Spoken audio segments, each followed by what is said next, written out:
Kami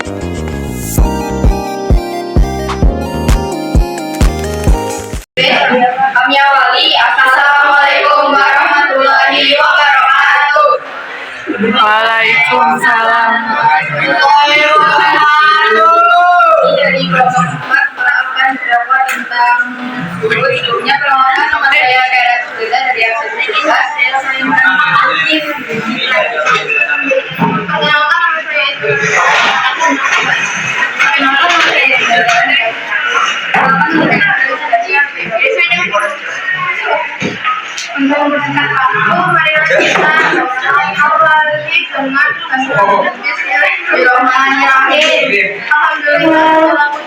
Allah yang Maha Pengasih dan Maha Penyayang, yang segala doa hamba-hambanya apabila kita berdoa dan mengingatnya. Pertama-tama marilah kita mengucapkan syukur kehadiran Allah Subhanahu wa Ta'ala yang mana telah mempertemukan kita dalam acara dengan keadaan sehat walafiat. Salawat serta salam tak lupa mari kita junjung tinggi kepada baginda Nabi Muhammad SAW bersama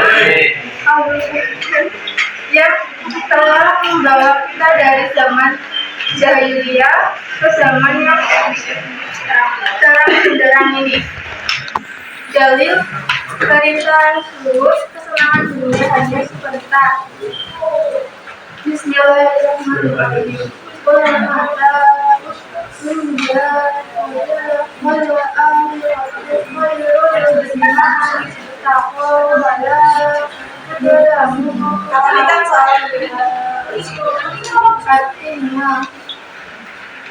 Katakanlah kesenangan di dunia ini hanya sebentar dan akhirat itu lebih untuk orang-orang yang bertakwa dan kamu tidak akan menyia sedikit pun. Adapun pengertian dari zuhud. Zuhud adalah sifat yang disukai Allah Subhanahu wa Ta'ala yang diteladani oleh Rasulullah SAW. Dalam agama Islam, zuhud dikenal sebagai akhlak yang ditunjukkan oleh seseorang yang lebih memikirkan kehidupan akhirat dibanding kehidupan dunia. Ciri-ciri zuhud: yang pertama, tidak tamak terhadap harta orang lain. Yang kedua, kesukaannya memberi kepada orang lain. Yang ketiga, memandang kehidupan dan kesenangan dunia hanyalah sementara. Yang keempat, memandang bahwa dunia hanya adalah tempat untuk menyiapkan kehidupan akhirat. Manfaat zuhud: yang pertama, hatinya tidak mudah gelisah. Yang kedua, hidupnya tentram. Yang ketiga, tidak terlena kemewahan dunia.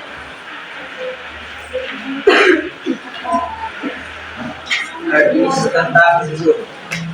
Wa an sa'id sab'in qala ja'alu ilan nabi sallallahu alaihi wasallam qala wa qala lahiyas wa azikum yang ala amalin ida amin tuhu ajan nabi wa'ah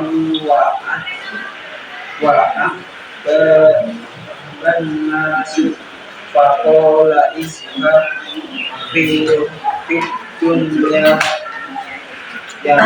yang tukallahu wal fi ma'in yang nasi yulib buka nas. Dari Sahal Ibnu Sa'ad berkata, ada seseorang menghadap Nabi Sallallahu Alaihi Wasallam dan berkata, tunjukkan kepadaku suatu perbuatan yang bila aku melakukannya aku disukai Allah dan manusia. Beliau bersabda, zuhudlah dari dunia Allah dan Allah akan mencintaimu, dan zuhudlah dari apa yang dimiliki orang, mereka akan mencintaimu. Hadis riwayat Ibnu Majah. Salah satu tokoh yang paling memukau dalam konteks zuhud yaitu keteladanan Abu Darda. Pada masa pemerintahan Khalifah Umar bin Khattab, hiduplah seorang sahabat Nabi Muhammad SAW yang sangat menginspirasi, yaitu Abu Darda. Abu Darda yang memiliki nama lengkap Uwaimir bin Malik al-Khuzraji tinggal di wilayah Syam, Suriah saat itu. Sejak zaman Nabi Muhammad SAW, Abu Darda telah menjadi teladan dalam mengejar sikap tersebut, yaitu ketidakcenderungan terhadap harta dunia. Namun, ini tidak berarti bahwa Abu Darda hidup dalam kemiskinan atau kekurangan. Apalagi ketika ia tinggal di Madinah, ia adalah seorang pedagang yang sangat sukses. Namun kekayaan materi tidak pernah membutakan dirinya. Suatu hari, Khalifah Umar merasa ingin bersilaturahmi langsung dengan Abu Darda. Oleh karena itu, Khalifah Umar melakukan perjalanan dari Madinah ke Syam. Khalifah Umar sangat penasaran dengan kehidupan Abu Darda saat ini. Beberapa berita yang ia terima mengindikasikan bahwa sahabat dari suku Khazraj ini mungkin sedang menghadapi kesulitan finansial. Pada suatu waktu, Khalifah Umar bahkan menawarkan jabatan gubernur kepada Abu Darda.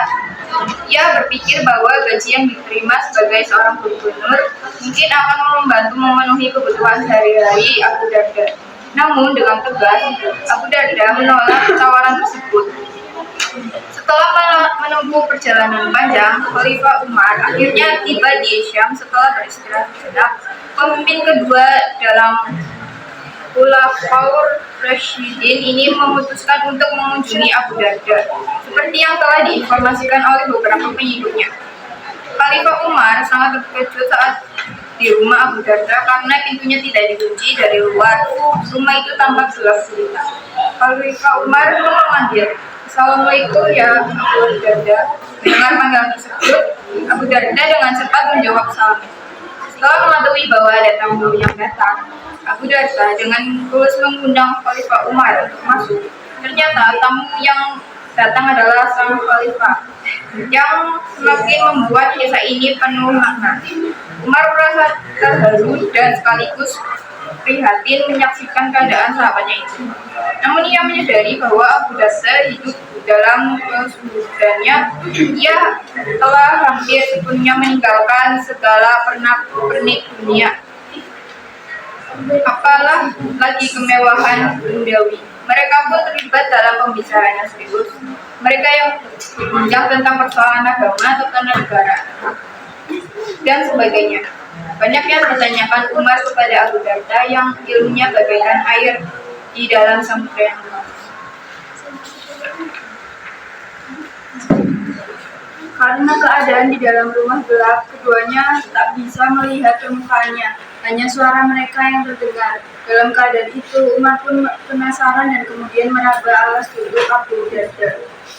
Kiranya hanya pelana kuda yang keras, diraba pula kasus tempat Abu Darda tidur, yang kiranya isi kasur tersebut hanya pasir belaka.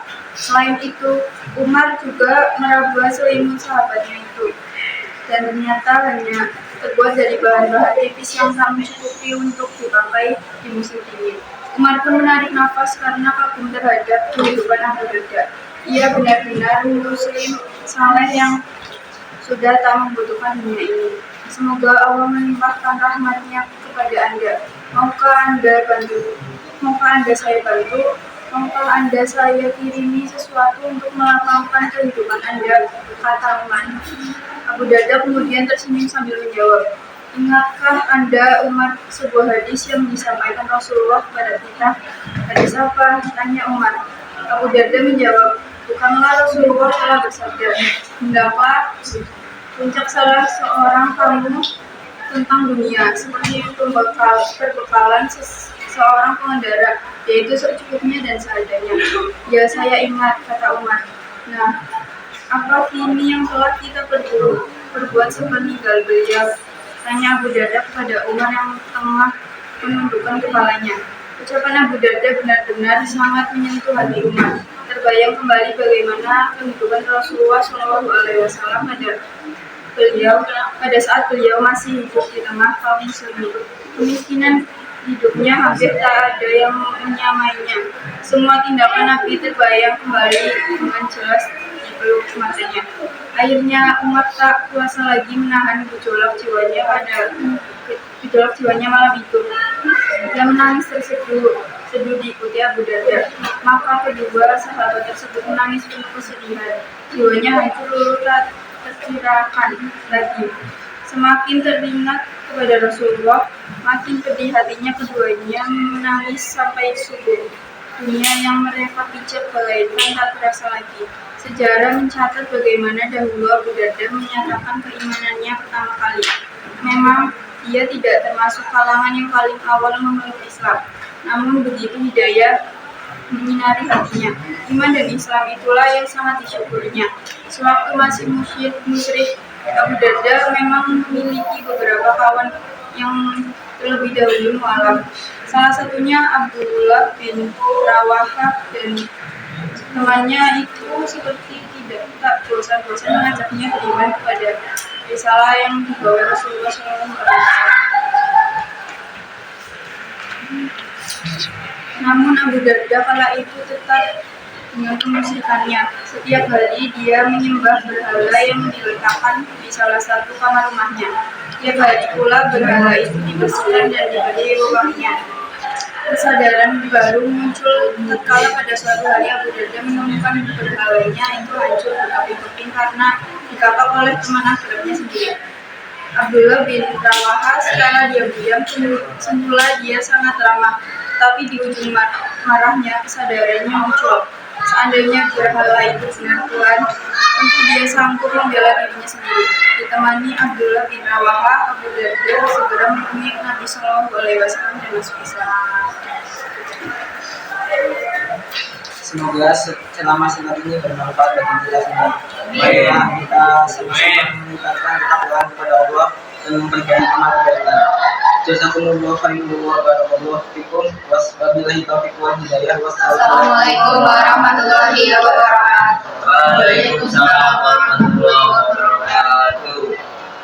Kami akan menjawab pertanyaan dari teman-teman hari ini. Ada pertanyaan dari Mama, apa hikmah kisah teladan yang sudah diceritakan?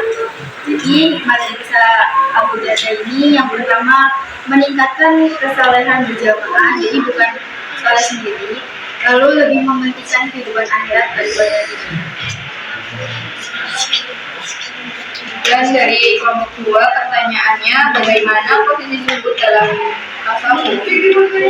Karena melalui makom zuhud, seorang sufi akan dapat membawa dirinya pada kondisi kekosongan dari selain Allah SWT.